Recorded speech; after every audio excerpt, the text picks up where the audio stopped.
Bonjour, bienvenue sur Diagonale TV, spécial grand champion de l'histoire du jeu d'échecs avec notre spécialiste de l'histoire, Jérôme Mauffra. Salut Jérôme. Salut Stéphane. Alors, on va voir dans cette émission un nouveau très grand champion, puisqu'il s'agit encore d'un champion du monde, puisqu'on les voit, il y en a quand même quelques-uns, on les a tous en collection maintenant. Il s'agit de Boris Spassky, et qui est connu non seulement comme champion du monde d'échecs, bien sûr, comme tous les autres, mais encore peut-être plus particulièrement, puisque c'est lui qui a joué le match du siècle face à Bobby Fischer en 1972. Mais avant d'en arriver là, on va voir un peu son parcours. Oui, son parcours, parce qu'il est né en 1937 à Leningrad, c'est un ressortissant de Leningrad, et très jeune, il est confronté à la réalité de la vie et de la guerre, puisque à 5 ans, en 1942, il est évacué avec sa famille vers le district de Kirov, puisque Leningrad est sous la menace de la Wehrmacht, suite à l'avancée allemande après le début de l'opération Barbarossa, qui a consisté, comme tu le sais, à l'invasion surprise de l'URSS par les troupes d'Hitler. La rupture du pacte germano-soviétique de 1938, exactement. On ne peut pas te prendre en défaut là-dessus. Donc la famille de Boris Spassky s'enfuit, il part avec ses parents. Sa mère est une paysanne, son père est un ingénieur. Toujours des histoires d'ingénieurs chez les soviétiques, hein, que ce soit les joueurs ou les pères de joueurs. Et il apprend tout jeune, à 5-6 ans, déjà à ce moment-là, à jouer aux échecs. Hein. Mais évidemment, c'est dans un contexte un peu troublé. Il faut attendre un petit peu de temps pour qu'il se révèle vraiment. Il a l'occasion, après la guerre, de battre Botvinnik en simultané. Oui, donc ça veut dire qu'il était encore jeune et que Botvinnik était en démonstration. Voilà. Hein, mais ce qui est amusant à noter, c'est que beaucoup de champions soviétiques ont commencé en gagnant une simultanée. Je crois que Botvinnik avait gagné en simultané contre Capablanca. Voilà, les simultanés sont l'occasion pour de tout jeunes joueurs de faire leurs premières armes contre des maîtres renommés. Et peut-être que ça lui a donné aussi le goût de la victoire et l'envie de continuer. Alors, il se révèle très jeune puisqu'il est le plus jeune grand maître international de tous les temps à l'époque, puisqu'il obtient son titre de grand maître international à 18 ans, en 1955, oui, ce donc qui est déjà, très jeune. Hein. Il initie déjà, disons, la précocité dans les champions, quoi, en fait. Hein. C'est le premier champion précoce, enfin, en tout cas, le premier de l'ère moderne. On a eu des jeunes prodiges comme Samuel Reshevsky, bien sûr, qui ont été des grands joueurs dès l'âge de 7, 8, 9, 10 ans. Mais il est le premier véritable grand maître international officiel de moins de 20 ans. Donc il est très précoce, ce qui lui permet de voir un horizon important s'ouvrir, parce que grand maître à 18 ans dans les années 50, c'était l'assurance d'avoir une carrière. Seulement, il y a un petit souci, c'est qu'il y a d'autres jeunes joueurs talentueux à cette époque qui émergent en URSS ou qui sont déjà un petit peu plus mûrs que lui, qui sont Petrosian et Tal, et qui va être barré pendant quelques temps par ces deux grands champions qui le battent régulièrement et qui, eux, arrivent à se qualifier régulièrement pour les cycles de championnat du monde. Ce qui permet notamment à Tal d'être champion du monde, à Petrosian aussi d'être champion du monde. Donc Spassky, dans un premier temps, après un début assez fulgurant, est un petit peu freiné dans sa progression. Il juge d'ailleurs utile de changer d'entraîneur à ce moment-là. Il change même de vie, c'est un peu anecdotique, mais il quitte sa femme à ce moment-là. Il décide de changer de vie, de changer de méthode d'entraînement, parce qu'il sent qu'il est un petit peu limité dans sa progression. D'accord. Alors ça marche, puisqu'en 1961, il arrive à remporter le championnat du RSS et se qualifie pour le cycle des championnats du monde. Alors déjà à l'époque, gagner le championnat du RSS, c'était déjà le signe qu'on allait jouer un rôle dans les tout meilleurs mondiaux. Hein. Ça, oui, parce que le championnat du RSS, il suffit d'y rajouter Fischer à l'époque et on a le championnat du monde, quasiment. Oui. Hein. Donc j'exagère un petit peu, mais à peine, on a tous les grands joueurs de l'époque, des Smyslov, Botvinnik, Tal, Petrosian, qui jouent ce championnat du RSS. Et de fait, montrer qu'on est le plus fort parmi les soviétiques, ou en tout cas un des plus forts, c'est déjà être candidat au titre mondial. Et justement, il se qualifie pour les interzonaux d'Amsterdam en 64. Il arrive à passer le cycle des qualifications et se retrouve contre le champion du monde en titre, Tigran Petrosian, en finale en 1966. Voilà, donc ça c'est son premier achèvement. Déjà arriver en finale du championnat du monde, c'est déjà en soi une entrée dans l'histoire, hein, parce que pour être champion du monde, il faut avoir gagné ce match. Donc, même si on ne le gagne pas, je veux dire, il y en a qui ne l'ont pas gagné, qui sont rentrés dans l'histoire. Un Korchnoi qui a joué 2 fois Karpov, mais il n'a pas réussi à gagner le titre, mais de fait, il fait partie de l'histoire des champions du monde comme ayant été le challenger le plus proche de la couronne, bien sûr.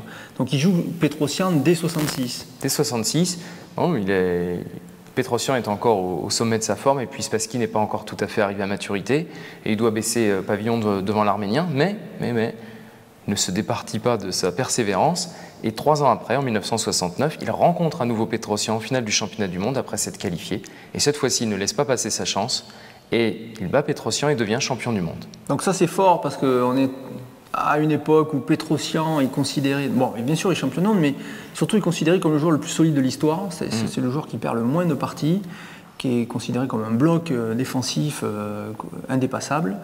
Et c'est parce qu'il est quand même le champion du monde qui a percé la muraille. Hein. C'est ça, quoi. C'est pas rien, quoi.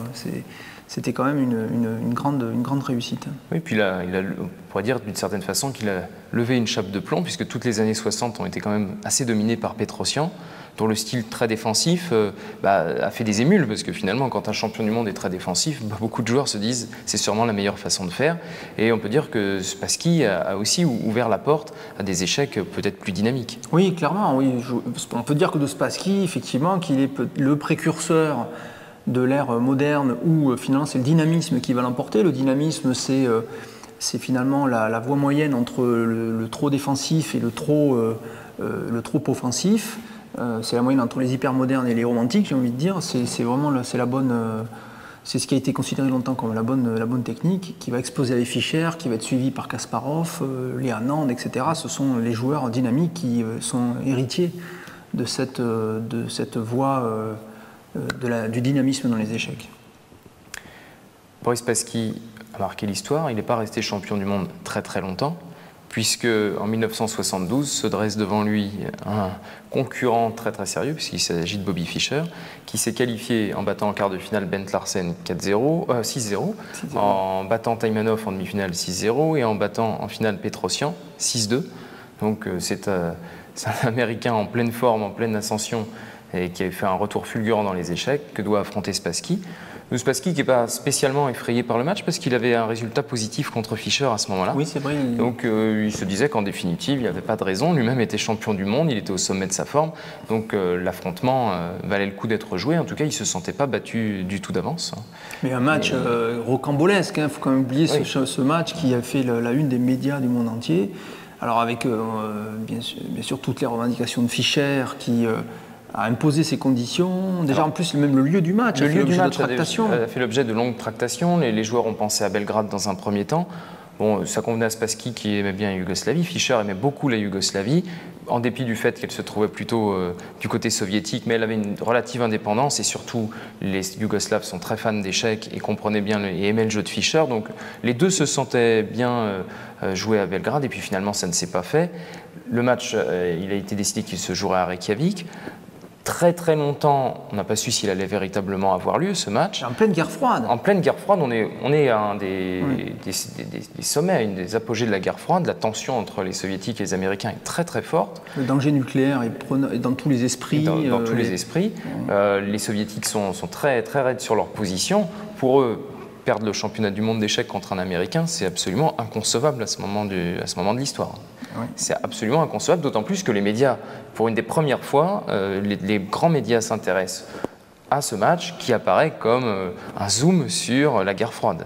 Oui, c'est une sorte de suprématie intellectuelle, idéologique qui se joue quelque part un peu sur l'échiquier et qui peut avaliser ou pas la suprématie politique par ailleurs. Ça va donner l'occasion à un des deux camps de parader en disant que son système produit les cerveaux les plus brillants. Oui. Il y a certes arrière-pensées qui étaient très très très très réelles, au point que quand Fischer a donné quelques signes inquiétants de ne pas jouer ce match, puisqu'il a disparu dans les jours qui ont précédé le match. Nixon a dépêché Kissinger pour retrouver Fischer et pour le convaincre de jouer. Il lui a envoyé un télégramme en lui disant « Vous êtes le défenseur du monde libre, vous devez jouer ». Donc c'était très très important, même pour les Américains, qui ne mettaient pas avant autant d'importance dans le jeu d'échecs que les soviétiques. Mais pour ce match-là, il y avait vraiment une pression très très forte. Fischer, alors que les deux joueurs eux-mêmes s'appréciaient beaucoup. Par ailleurs, ils s'appréciaient, ils n'avaient pas de problème entre eux, ni du point de vue ni du point de vue politique, ni autre. Ils n'avaient pas de soucis. D'ailleurs, avant le match, ils ont dit tous les deux, on ne fait pas de politique. Enfin, ils ne voulaient pas rentrer dans ce jeu-là. Et ils n'avaient pas d'inimitié, hein, comme il y a pu en avoir entre d'autres joueurs comme Korchnoi et Petrosyan par ailleurs. Ce match, il a commencé de façon rocambolesque, tu l'as dit, parce qu'il a commencé déjà par une défaite de Fischer, alors dans une position qu'on considère quasi nulle. Hein, il est allé prendre un pion avec son fou de façon plus que téméraire. Et pire que ça, il ne s'est pas présenté pour la deuxième partie, ce qui fait que Spassky a rapidement mené 2-0, oui. Ce qui semblait être un avantage presque décisif. Et d'une certaine façon, beaucoup de commentateurs après ont dit que c'était une sorte de gambit de la part de Fischer, parce qu'il a donné quasiment 2 parties à Spassky, oui. Mais il a placé Spassky dans des conditions psychologiques telles, des conditions qui faisait que Spassky s'est vu gagner relativement facilement, n'était pas sûr que Fischer serait présent même pour la 3e partie, donc il est un petit peu sorti du match, il l'a fait peut-être un peu sortir du match, et puis à chaque fois que Fischer avait une exigence, Lothar Schmitt, l'arbitre, allait demander à Spassky si ça ne le dérangeait pas, et Spassky, bon garçon, disait que ça ne le dérangeait pas, et d'une certaine façon, Spassky après a dit « j'ai accepté beaucoup trop de choses ». Oui, il a regretté, c'est-à-dire beaucoup plus tard, il a dit « j'aurais pas dû accepter toutes les conditions ». On change de salle, qu'on change de pièce, qu'on fasse ci, qu'on fasse ça, parce qu'en définitive, Fischer avait faisait ce qu'il voulait, et puis moi je disais oui. Et il l'a regretté après coup, et de fait, il n'a pas donné le meilleur de lui-même au cours de ce match. C'était quand même un grand match. C'était quand même un très grand match, avec des parties très brillantes, que Fischer finit par remporter. Spassky gagne quand même 2 autres parties, hein, il me semble. Donc je crois que c'est 6-3 le match final. 6-3. Donc il a gagné une autre encore. Je crois que c'est la grande préparation sur la sicilienne qui était dans les labos russes contre justement le pion empoisonné de Fischer. Mais je crois que c'est 6-3, il me semble, à vérifier. C'est pas le sujet de l'émission. Mais bon, il n'en reste pas moins que ce match était très très important. Et le retour de Spassky en URSS est un peu compliqué parce qu'il reste celui qui a perdu le titre mondial contre un Américain, oui. Ce qui en 1972 suffit à lui poser des problèmes vis-à-vis des autorités soviétiques. Il faut quand même rappeler que tous les grands joueurs soviétiques sont des professionnels au sens où ils sont fonctionnaires de l'État soviétique. Oui. Ils sont payés en tant que sportifs et reversent leurs gains à la Fédération soviétique. Et tout ce qu'ils ont, en gros, dépend de leurs résultats et de la bonne ou mauvaise opinion que les autorités soviétiques ont d'eux. Et après la défaite de 1972, Spassky n'est pas persona non grata, mais il est considéré comme celui qui a fait perdre le titre. Ouais. Donc ça devient très très difficile pour lui. Pourtant, hein, il arrive à être encore champion du RSS dans les années 70, mais la pression est de plus en plus forte sur ses épaules. Et en 75, il est quand même de nouveau en finale des candidats. C'est-à-dire que c'est Karpov doit le... En fait, il est en demi-finale des candidats. Mais c'est Karpov qui lui passe devant. Oui, je crois bien. Ce qui est sûr, c'est que la finale des candidats, c'est Karpov-Korchnoi. Et ce match a déterminé en fait le champion du monde, puisque Fischer ne s'est pas présenté. Oui, demi-finale, quoi. Mais il a été en demi-finale, et puis même en 80, il est encore présent. Mais dans les années 70, la pression était telle en Union soviétique qu'il a fini par partir. Il est venu s'installer en France, à Meudon. Qui plus est, il avait rencontré une Française d'origine russe qui travaillait à l'ambassade. Et les autorités soviétiques lui ont demandé à la jeune femme de partir, parce qu'il a décidé de partir avec elle. Oui, alors ça a été une chance. Alors ça, c'est la fin de la carrière de Spassky, mais ça a été une chance pour les échecs en français, oui. Puisqu'il il a été un des premiers grands maîtres russes à venir s'installer véritablement en France. Et il a fait bénéficier l'équipe de France de son expérience, puisqu'il a joué avec l'équipe de France, il est devenu français. Oui. Et il a pu, comme ça, jouer un rôle d'émulation auprès de tous les jeunes pousses françaises. Et il a expliqué aussi, parce que forcément, quand on joue en équipe avec d'autres joueurs, à l'analyse, on explique.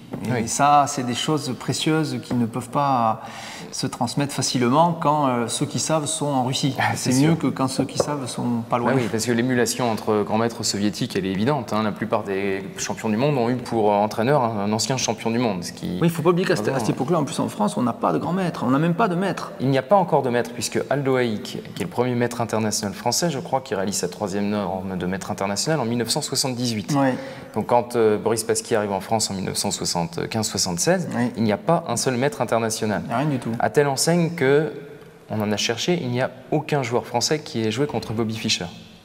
Oui, non, oui, ben oui, Aucun. c'est pas étonnant. Oui. On n'a pas de témoignage, donc il n'y a pas d'histoire en fait à ce moment-là, il n'y a pas de modèle de réussite pour les échecs français. Il y a Philidor, mais ça date de tellement longtemps. De la fin du XVIIIe siècle, donc c'est un modèle de réussite trop lointain pour que ce soit encore vivace à ce moment-là. Alekhine, bien sûr, qui a aussi eu un effet d'entraînement dans les années 30-40 sur les échecs français. Mais c'est vrai que Spassky va permettre l'éclosion de cette génération, qui sera celle des Aldo Haïk, puis ensuite Olivier Renet, Joël Lautier, et ainsi de suite. Je crois même que Lautier a joué en équipe de France avec Spassky. Oui, et je crois qu'ils étaient dans le même club à un moment à Lyon, assez longtemps. Parce que Boris Spassky, quand il arrive en France, on a l'impression qu'il est quasiment à la retraite, mais en réalité, il est plus champion du monde que depuis 4 ans. Oui. Donc c'est encore un immense joueur. Il remporte le tournoi de Linares en 1983, il participe aux Olympiades. Bon, il est vrai qu'il a tendance ensuite, dans les années 80, à se contenter quelquefois de parties nulles, à pas trop pousser les parties et à jouer, sinon en dilettante, en tout cas à être moins acharné dans le travail que d'autres, le grand joueur, ce qui explique qu'il ait eu des relativement moindres performances par la suite, mais ça reste un joueur d'expérience et un joueur de très très très haut niveau. De très haut niveau, et puis ça fait partie vraiment de la légende du XXe siècle des échecs avec ce fameux match extraordinaire face à Fischer, qui d'ailleurs a eu une revanche, puisque 20 ans plus tard, en 92, a lieu le match revanche Fischer-Spassky en pleine guerre de Yougoslavie, en plein boycott, en plein embargo de Yougoslavie, mais il y a eu quand même un match, ils ont refait ce match, pour faire la nique aux Américains, soyons clairs, je crois que c'est ça qui s'est passé. C'est-à-dire que Bobby Fischer, qui a un caractère quand même très particulier, s'est toujours senti un petit peu utilisé par les Américains. Donc il a accepté de jouer le jeu tant qu'il était champion du monde, autant que ça lui permettait de l'être. Et ensuite, il a rapidement pris ses distances en fait avec les autorités américaines. Et c'est vrai qu'en 92, il y a vraisemblablement une part de provocation chez Fischer à vouloir absolument jouer ce match en Yougoslavie alors qu'elle est sous embargo. Ouais. Enfin, c'est là qu'ils proposaient la bourse pour le faire, parce qu'on est revenu ça. Ils ont appelé ça championnat du monde de nouveau. Et c'est parce qu'il a joué ce match. Il était pas mal ce match d'ailleurs. Si on regarde les parties et le match, il était tout à fait intéressant. Puis tout le monde rêvait de revoir Fischer, dont on n'avait plus entendu parler quasiment depuis 20 ans, qui était parti dans la brousse. Oui, pour les grands fischerophiles qui nous regardent peut-être, et pour tous ceux qui ne le savent pas, il y a des Américains, la plupart des Américains, considéraient en 92 que Bobby Fischer était toujours champion du monde. Oui. Puisqu'il ne s'est pas présenté, il a été destitué de son titre par la FIDE, mais il n'a jamais perdu son titre sur l'échiquier. Et en 1986, le Congrès américain a voté une motion stipulant que Bobby Fischer était toujours champion du monde d'échecs. Le Congrès américain. Le Congrès, carrément. Le Congrès, c'est comme le Sénat ou l'Assemblée nationale en France, parce que à l'époque de Reagan, qui était ultranationaliste et on était encore dans la guerre froide. Ça coûtait pas cher d'en remontrer un petit peu aux soviétiques en votant cette motion, mais il y avait une part de la population américaine qui considérait que de toute façon, tant qu'il n'avait pas perdu sur l'échiquier, il était toujours champion du monde. Et le match de 92, dans l'esprit de Bobby Fischer, je pense, est la suite logique du championnat du monde. Le match revanche. Et bon, Spassky le joue, il est content de voir Fischer, et je crois qu'il a toujours dit qu'il considérait Fischer comme un ami. Et voilà. Et après, d'ailleurs, Spassky n'a pas été, lui, inquiété par les autorités françaises, alors que Fischer a été inquiété par les autorités américaines de son côté. Donc il est revenu en France sans problème, et il a continué sa carrière ici en France. Alors on va voir quelques photos de Boris Spassky, ici, voilà, une première photo qui date des années 80. C'est 1980, je crois même que c'est une photo des Olympiades de Malte. Voilà, Boris Spassky. Voilà, on va passer... Alors, est-ce qu'il y a un surnom, lui? Je crois que oui, je ne sais plus lequel c'est. Non. Pas à ma connaissance. Pas clair, oui. Donc voilà, alors ça c'est Spassky encore un peu plus âgé. Alors à noter qu'on est en août 2012 et que Boris Spassky, tout récemment, a encore vécu une expérience de sa vie rocambolesque, puisque il a fui la France, carrément. En tout cas, C'est ainsi qu'il l'a dit. C'est ainsi que ça a été dit dans les journaux russes qui ont relayé l'information. Il a fui la France parce qu'il avait le sentiment depuis 2 ans d'être enfermé chez lui, en fait. Apparemment, d'après ce qu'il dit, mais c'est vrai que depuis 2 ans, on n'entend plus parler. Ça, oui, c'est-à-dire qu'il a eu un grave problème de santé en 2006-2007. Il a été soigné pour ça et ensuite, il s'est enfui parce qu'il disait qu'il était assigné à résidence, en fait. Ouais. Qu'il ne savait pas vraiment si on l'avait bien soigné, qu'il ne comprenait pas exactement ce qui s'était passé. Il a plus ou moins laissé entendre aux journaux russes qu'on voulait abréger sa vie. Alors oui, je ne sais pas qui. Hein, mais voilà, et qu'il avait peur aussi qu'on en veuille son héritage, alors qu'il disait qu'il s'estimait vraiment pas spécialement riche et que... C'est-à-dire qu'à la fois il dit quelque chose et son contraire.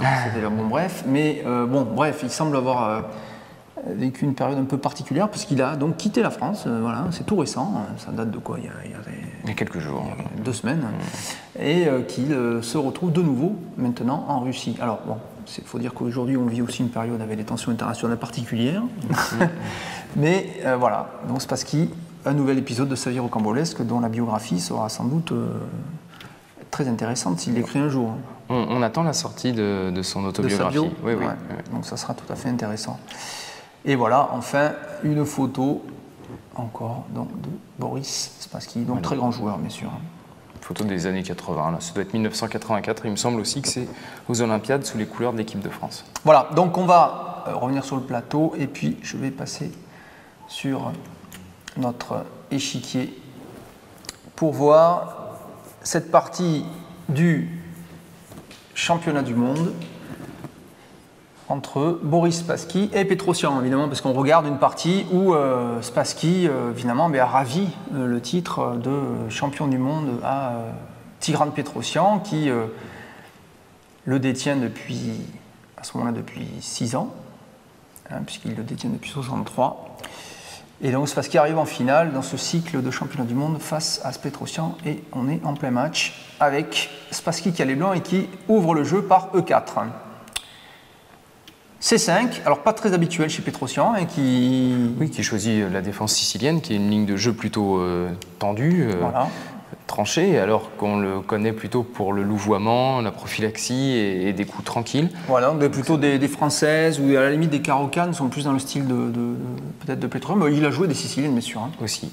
Donc cavalier F3, D6, on est dans une Najdorf, du nom du grand joueur argentin, polonais argentin. Absolument.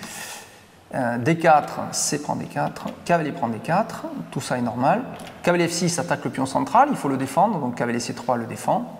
A6, coup typique de la Najdorf.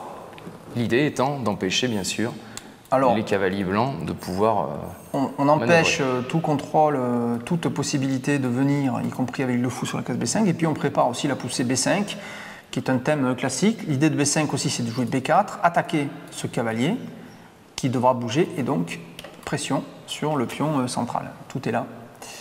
Fou G5, donc Fou G5 va contre cette idée, puisqu'on attaque, nous, à notre tour, finalement, l'attaquant. Nous attaquer l'attaquant. La meilleure défense, c'est l'attaque. Voilà. Et puis ça pose une question, c'est que là, il y a une menace, c'est éventuellement de prendre, avec quel pion les noirs reprendraient? Oui, effectivement, on peut envisager de prendre, et puis ça casse la structure adverse, c'est possible. Cavalier BD7, alors c'est logique, cavalier BD7, ici, alors ce coup est toujours quasiment joué dans la Najdorf. Alors ici, ça peut éventuellement reprendre en F6 en cas de prise, mais aussi, tôt ou tard, ce cavalier a envie de venir sur la case C5 pour contribuer à l'attaque sur le pion E4. C'est tout à fait dans l'idée de cette variante. Fou C4, alors ça c'est un coup à l'ancienne technique, ça se joue plus trop, là, le fait de Fou G5 et Fou C4, je crois pas. Alors ce Fou C4 est classique aussi dans cette ouverture, l'idée c'est de taper sur cette petite faiblesse là. Les débutants savent bien que le pion F7 près du roi, tant qu'on n'a pas roqué, c'est toujours un peu chatouilleux. C'est le seul pion qui ne soit défendu que par le roi, sur lequel on peut faire des échecs, sur lequel on peut provoquer des infiltrations. Ça peut être extrêmement pénible. Dame à 5. Alors, Dame à 5 est intéressant, puisque, ça cloue le cavalier C3, donc ça crée la menace cavalier prend E4, vraie menace. Et en plus, et 2, attention, le fou est en prise. Ça attaque le fou. Alors, le coup qui parlait de menace, il est simple, c'est Dame D2. Voilà, Dame D2, il n'y a plus de clouage. Hein. Si les noirs prennent en E4, je peux prendre du cavalier. Et en plus, eh bien, je défends le fou G5. C'est le coup parfait. Logique et parfait. H6. Alors H6, bon, c'est un coup qui questionne. Hein, c'est le fameux coup de questionnement du fou. Hein. Alors là, sur H6, après, alors on a le choix. On peut envisager de jouer fou H4, pourquoi pas. Mais ça laisse au noir la possibilité de jouer G5. Tant qu'ils n'ont pas roqué, on ne sait pas trop où ils peuvent aller. Dans ce type de round, parfois les noirs font le grand roc, hein, on n'est pas obligé de faire le petit roc. D'autant plus qu'il est probable que les blancs eux-mêmes fassent le grand roc. Alors, exactement, on voit bien qu'ici, les blancs ont le choix. Hein. Mais en général, on joue cette ouverture pour attaquer, donc on aime bien jouer le grand roc et ensuite essayer de balancer les pions à l'attaque.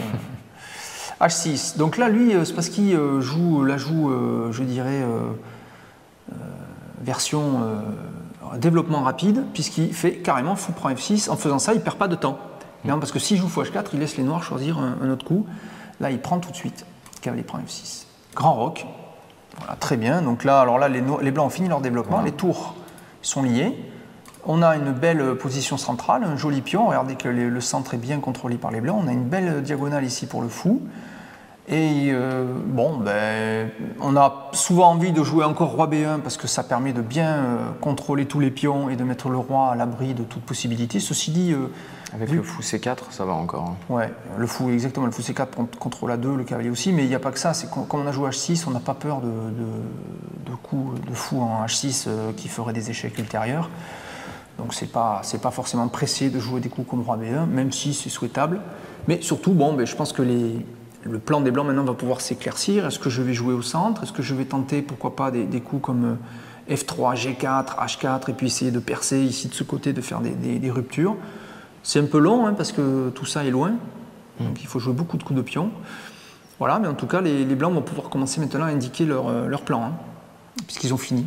Alors regardez, en échange de quoi, les noirs, ils ont quand même encore 2 fous à la maison, 2 tours à la maison, ils n'ont pas encore roqué. Donc ils ont un gros retard de développement, ils n'ont que 2 pièces de sortie, mais ils ont une position solide qui est difficile d'aller chercher parce qu'il n'y a pas de contact direct, hein, le contact est lointain. E6, alors E6 est classique aussi dans l'âge d'or. Alors E6, c'est normal, on a envie tôt ou tard de sortir le fou en E7, éventuellement de roquer, et parfois on a aussi envie de jouer des 5, mais là c'est pas possible avec le fou et le cavalier. Et puis avec le roi au centre, c'est peu conseillé d'ouvrir le jeu. Non, mais pas tout de suite. Mais ça serait ultérieurement. C'est des choses qui se font plus tard parfois. Donc et aussi on bouche l'action du fou sur F7. C'est-à-dire qu'on peut tenter maintenant fou D7 et grand roc sans craindre fou prend F7. Donc c'est un coup logique. Hein.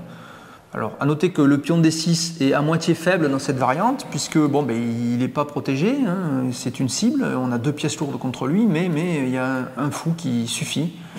Ah, pardon. Il y a un fou qui suffit à la protection. Ici, le fou F8, puisqu'on ne voit pas trop comment un cavalier pourrait venir attaquer ce pion. Hein. B5 ou F5, les deux sont pris. Sauf si... Tour H1. Eh oui, parce que alors si tour H1, maintenant pourquoi pas tenter des choses comme ça. Puisque là, prise, échec. Et là, c'est plus la même, il faut réfléchir. C'est-à-dire que là, il peut y avoir des choses, il peut commencer à y avoir des tactiques. Donc, il y a un vis-à-vis tour roi, et vis-à-vis tour roi, ben, il vaut mieux... Pouf, éviter. Éviter et préparer rapidement le roc pour se dégager de ce vis-à-vis qui est toujours porteur de danger. Exact. Bon, on est toujours dans le début de la partie, hein, même si la position est complexe. Et maintenant, c'est parce qu'il donc en tout cas donné la couleur, il n'attaque pas sur le côté, il a attaqué au centre, il a bien protégé son centre. À noter que la tour en E1 aussi contrôlant le pion, on n'a pas peur de B5, B4 qui déstabilise le cavalier puisqu'on contrôle ici. Donc F4. Très bien. Donc avancer maintenant F4. L'intérêt d'F4 en fait c'est d'aller buter ici, pouf, en F5. Pourquoi? Pour attaquer ce pion E6. Hein, parce que ce pion E6 est sous pression du cavalier. Il est sous pression du fou. D'accord? Et s'il vient à bouger en E5 par exemple, ou s'il vient à prendre, eh bien ça libère toute la grande diagonale du fou hein, qui va taper notamment sur F7. Et en transparence sur un roi qui serait placé en G8. Donc F5 est un coup, je dirais, thématique hein, dans toutes ces variantes. E5 est peut-être aussi envisageable. On peut envisager aussi avec les blancs, y compris la poussée E5. Donc ces 2 poussées sont possibles et c'est pénible pour un joueur qui a les noirs de devoir réfléchir à chaque coup si cette poussée ou l'autre n'est pas une poussée pénible. Donc il faut calculer à chaque fois. Petit roc. Pour l'ordinateur, c'est pas fatigant, mais pour un esprit humain, si, un peu. Donc, petit roc. Alors, petit roc, pourquoi pas? Alors, à noter que comme on a joué H6, ben, le petit roc est déjà un peu faible. Oui. Ça veut dire que des poussées comme G4, G5 ben, créeraient tout de suite une ouverture des colonnes, et puis les tours, maintenant qu'elles savent que le roi est de ce côté-là, elles aimeraient bien ouvrir le jeu, et puis venir se positionner le long d'une colonne ouverte face au roi. Et puis le surcroît d'espace des blancs, qu'on appelle le camp blanc, c'est-à-dire en fait l'espace qui est derrière leur pion, va jusqu'à la 4e rangée, ce qui signifie que la tour D1, par exemple, pourrait monter en G3 via D3.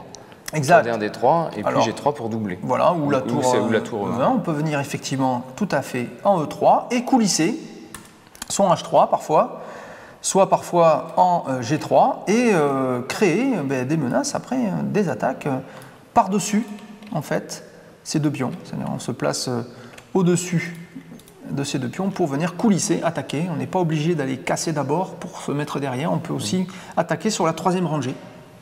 Tout ça est thématique.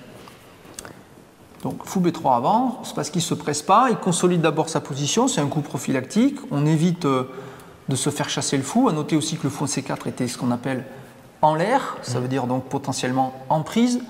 Bon, avant de se lancer dans des complications, il vaut mieux éviter d'avoir une pièce qui, en fin de variante, se retrouve oui, en prise. On pourrait toujours, même si là c'est pas forcément envisageable, imaginer qu'à un moment les noirs eux-mêmes poussent E5, ce qui attaque le cavalier. Oui. Après quoi, ils jouent par exemple fou G4 pour attaquer la tour D1, et puis en fin de variante, tour C8 qui attaque le fou. Ouais, donc on aura une séquence de harcèlement qui obligerait Boris Spassky à réfléchir à chaque fois, mais surtout à subir et à répondre. Voilà, en jouant fou B3 de façon prophylactique, il évente un petit peu cette possibilité et il dit aux noirs qui ont moins de possibilités que lui, à toi de jouer.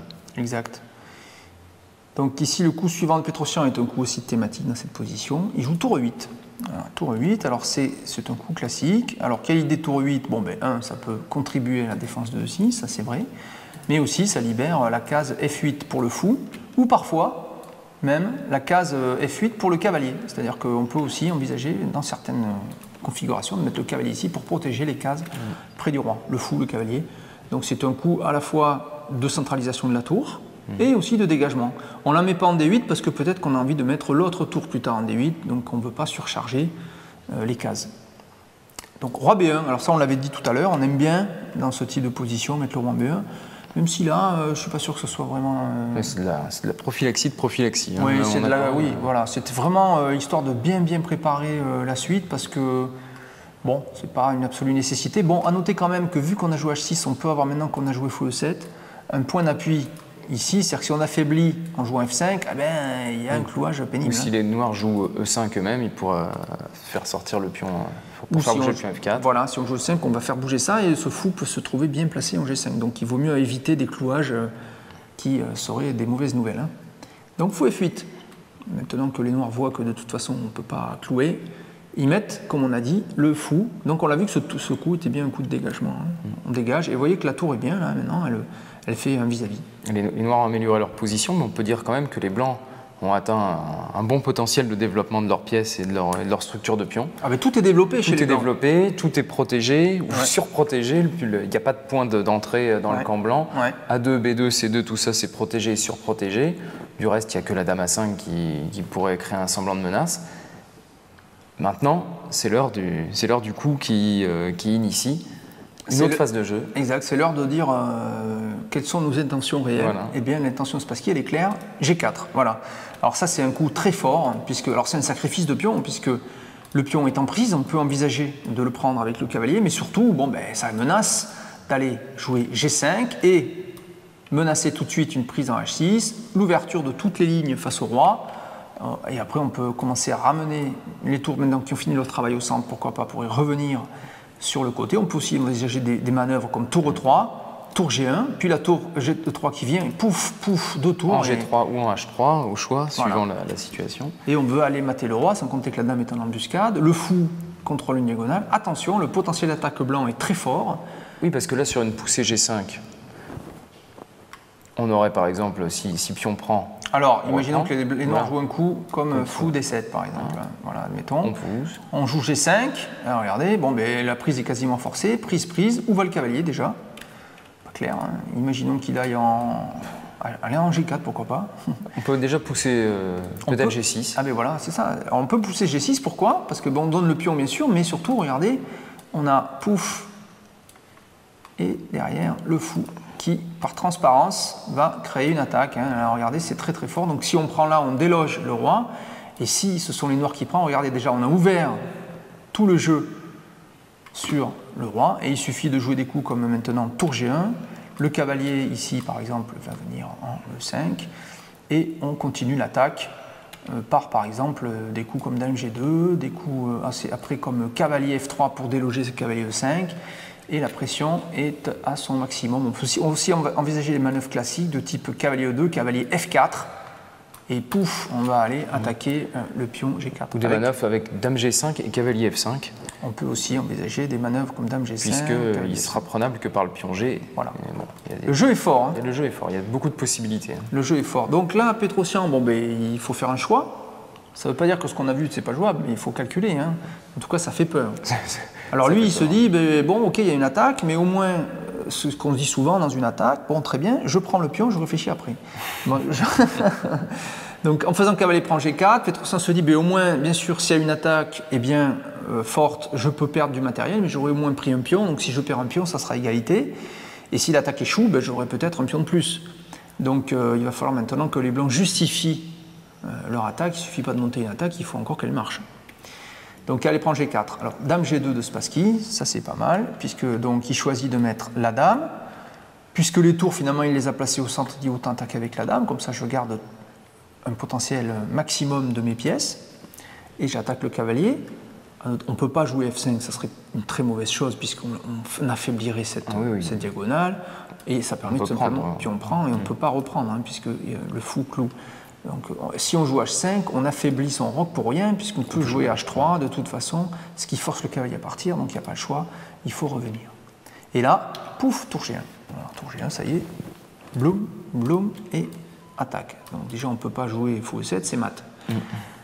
Donc, c'est fort pour l'instant, mais ça n'est pas gagnant. Hein, c'est-à-dire que là, pour l'instant, il n'y a pas d'attaque directe, il n'y a pas de mat direct, il n'y a rien de concret, si ce n'est une augmentation progressive de la pression. Un plan des blancs maintenant, ça peut jouer tour D3 comme tu le disais, et tour G3 et sacrifié en G7 suivi du mat. Fou D7 des noirs, pour l'instant comme il n'y a pas de menace directe, les noirs avec justesse continuent à se développer. En jouant fou D7, eh bien, ils libèrent leur tour. Pourquoi pas, regardez, mettre la tour après en C5 et pouvoir éventuellement jouer un rôle défensif sur la 5e rangée, voilà qui là aussi est une manœuvre de défense classique. Et bien sûr, les blancs n'attendent pas. F5, alors déjà F5 bouche cette 5e rangée, et puis c'est la fameuse pression dont on parlait tout à l'heure, on augmente la pression méthodiquement le long de la diagonale du fou. Alors là, la prise me semble peu envisageable, parce que si le pion prend F5, alors là, on a un dame G6 direct. Alors pion prend F5, ça manœuvre très classique. On peut envisager dame F6, par exemple, mais il y aurait tour E7. Hein. Mais dame F6, c'est possible pour menacer dame prend F7, puisqu'il y a le fou. Potentiellement, c'est possible. La dame n'est pas en prise, puisque le roi sera en échec. Alors, mais sur pion prend F5, simplement, on peut envisager simplement cavalier prend F5, c'est fort, puisque cavalier prend F5 menace cavalier prend G7, menace cavalier prend H6 avec échec, ça force quasiment la prise en F5, et après pion prend F5, toute cette diagonale est super faible. Voilà. Tout ça est faible, ça n'est pas défendable en fait, il n'y a plus de matériel pour défendre ça. Ça va être très très difficile. Et qui plus est, la dame peut prendre en B7 et menacer F7. On a en plus une attaque en B7, on a la possibilité éventuelle encore toujours de tripler les tours, et puis comme ce pion F7 est bloqué, eh bien il n'y a pas de possibilité de s'enfuir avec le roi. Donc on est un peu dans l'attente, et il y a pas presque, c'est très difficile de défendre ce type d'attaque en fait. Parce qu'il n'y a pas de coup en fait, tout simplement. Il suffit d'augmenter la pression tout seul, il ne faut pas se presser, et c'est très difficile à tenir. Donc F5, la prise est peu envisageable, donc on comprend le coup suivant de Petrosian, ça paraît logique, puisqu'il joue roi H8. Il se dégage de cette diagonale qui n'était pas très saine. Voilà, il se dégage, hein. Il ne veut pas rester là, non seulement de la diagonale, mais aussi de la colonne. Hein. Donc c'est un coup défensif classique. Hein. Donc pour l'instant, il n'y a toujours pas de menace directe. Hein. Donc Spassky joue maintenant tour DF1. Regardez comme il a maintenant, après avoir envahi le centre, il met ses tours du côté roi. Alors ce tour F1 est dangereux parce que avec l'idée c'est tôt ou tard de prendre F5 et pourquoi pas envisager des tours prend F6 puisque en cas de G prend, dame G8 mat. C'est mat. Donc il y a quand même une menace. C'est pion prend E6 pardon, et tour prend cavalier avec menace de mat, donc gagne une pièce. Donc il faut réagir. Bon, la réaction se comprend. Dame D8 de la part de Petrosian. Alors c'est un coup passif. Est-ce qu'il aurait pu jouer autre chose ici? Oui, il aurait pu tenter un coup plus actif peut-être. Dame 5 par exemple. Dame 5, puisque Dame 5 protège toujours le cavalier, mais la dame n'est pas aux fraises en D8, elle est quand même en plein centre de l'échiquier. Une possibilité pour les noirs aussi pour sortir de ce type de situation, c'est de réagir au centre. Hein. Toujours quand vous avez une attaque sur l'aile, c'est de préparer une réaction au centre. Donc si vous mettez la dame E5, peut-être que vous pourrez préparer la poussée D5, qui à la fois joue contre le fou et explose un peu le centre blanc. Si le jeu s'ouvre au centre, les noirs vont créer des contre-menaces centrales qui empêcheront les blancs de continuer leur attaque. Bon, dame D8, un peu passif peut-être à mon goût. Hein. À mon goût, peut-être dame 5 est plus actif, même s'il y a des problèmes de calcul, hein, parce que qu'est-ce qu'on fait sur cavalier F3 peut-être on peut jouer quand même dame F4, je ne sais pas. Donc tout ça est à calculer. F prend E6, ici, dans cette position, mais pour Spassky, c'est l'heure de prendre en E6 de façon à affaiblir les cases blanches ici, sous la portée du fou. Et après F prend E6, regardez, Spassky se lance dans un coup superbe. Il fallait voir pour lancer cette variante, mais c'est magnifique puisqu'il joue le sacrifice E5. Alors le coup E5 est un coup non pas d'attaque ici, c'est un coup de dégagement. Oui. C'est-à-dire que l'idée des blancs, c'est de pouvoir jouer cavalier E4 pour faire sauter ce défenseur du roc. Alors pourquoi le faire sauter? Parce que la fin de la variante serait tour prend F8. Alors là, exactement. Alors imaginons que les blancs, que les noirs jouent. On va voir la partie d'ailleurs. Alors les noirs prennent en E5, très bien, et regardez maintenant cavalier E4. Magnifique. Direct. Cavalier E4. Et menace de faire sauter ça. Si les noirs prennent en E4, regardez, c'est mat. Soyons précis. Tour prend F8, échec. Tour prend tour est forcé. Et dame prend G7, checkmate. 1-0. Bon, on n'en est pas là. Après cavalier E4, c'est aux noirs de jouer. Ils ne peuvent pas prendre le cavalier D4, puisque... Alors, si les noirs prennent le cavalier D4, autre possibilité. Dans ce cas-là, on joue dame G6. On ne peut toujours pas prendre le cavalier E4 à cause de tour prend F8 suivi du mat. Et sur dame G6, que faire? Menace cavalier prend, suivi du mat en H7. On pouvait aussi, au lieu de jouer dame G6, c'est peut-être un peu moins fort, jouer directement cavalier prend. Alors, si on joue directement ici, on peut aussi envisager... Est-ce qu'il est imprenable en réalité? Tout à fait, on peut aussi envisager directement cavalier prend, puisque la prise est une menace de mat, et puis on menace dame G6. Si dame prend, c'est simplement la tour qui prend. Donc voilà, donc prend D4 est puni par la prise ici. Donc sur cavalier E4, en fait, les noirs se retrouvent obligés... Ah, tiens, j'ai un blocage ici. Vous voyez, un blocage en espagnol.